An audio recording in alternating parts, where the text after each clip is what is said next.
qorin pastida kechga tomon sanchib qoluvchi og'riqlarga ayolimiz shikoyat qilyapti. Shunaqami?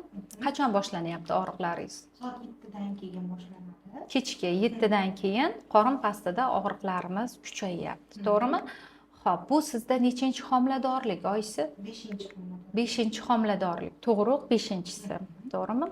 Yaxshi, ayolimizda 5-homiladorlik, 4 ta o'g'illari bor, bitta qizchalari. Hozir bu qiz bola qornidagisi девочка.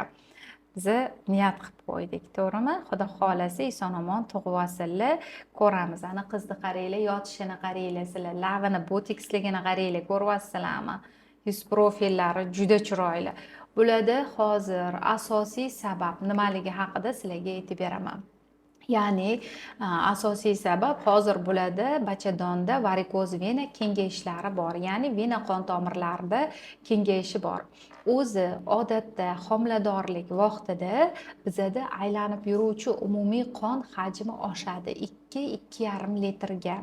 O'sha uchun qon tomirlarida sig'im oshishni boshlaydi va o'zi fiziologik kengayishlar bo'ladi. Bu tabiiy hol, lekin ayolimizning o'zida varikoz kasalligi bilan bu holat qo'shilib kelgan. Ya'ni varikoz kengayishlari bor, 2-stepen varikoz kengayishi bor o'zlarida. O'sha uchun biz hozir ko'rgan vaqtimizda qon tomirlarda yaxshigina kengayishlar ketyapti bachadonimizda.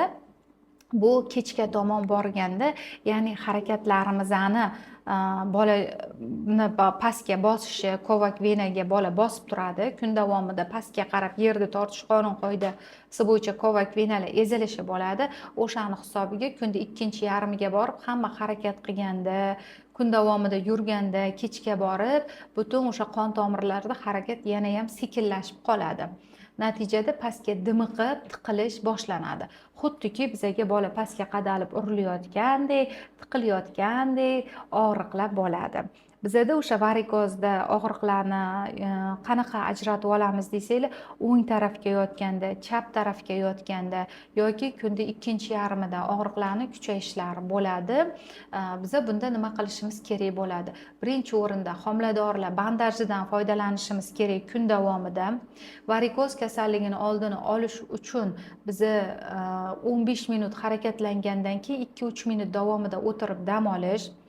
Albatta tomir xirurgiga murojaat qilish, sosudistik xirurg deymiz, murojaat qilish, o'zini maxsus preparatlari, dorilarni qabul qilish, kerak bo'lsa o'sha mazlari, kremlaridan foydalanish, oyog'imizga elastichniy bentlar, ya'ni cho'lkalardan foydalanish kerak bo'ladi.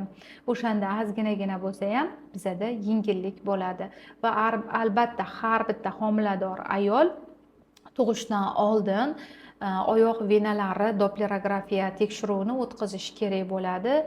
Bizada o'sha qon tomir venalari ichida tromblar yo'qligiga ishonch hosil qilishimiz kerak bo'ladi va bu bizani sog'lig'imiz uchun muhim. Agar tromb bo'lsa, tug'ruq vaqtida kesir kesganda ham, ayolni o'zi kuchangan holatda ham joyidan ko'chib qolishi ayolga xavf tug'dirishi mumkin. O'sha uchun har bir homilador ayol aytib o'tdik, fiziologik varikoz kengayishlar bo'ladi deb aytib o'tdik. O'shanday holatlar bo'ladigan bo'lsa, har bitta ayolimiz albatta ultrazvuk tekshiruvdan o'tishi, past kovak venalarni tekshirib qo'yish kerak bo'ladi. Biz hozir bu ayolimizga beradigan tavsiya homiladorlar bandajidan foydalanish, varikoz uchun maxsus dorilar bor, ularni o'z vaqtida qabul qilish. U dorilar uzoq ichiladi, 1-2 kun ichilmaydi, oylab ichiladi. U dorilarni qabul qilish, qonni quyuq suyuqligini tekshirib turish, koagulogramma qon quyilib qolishiga olib kelmasligimiz kerak.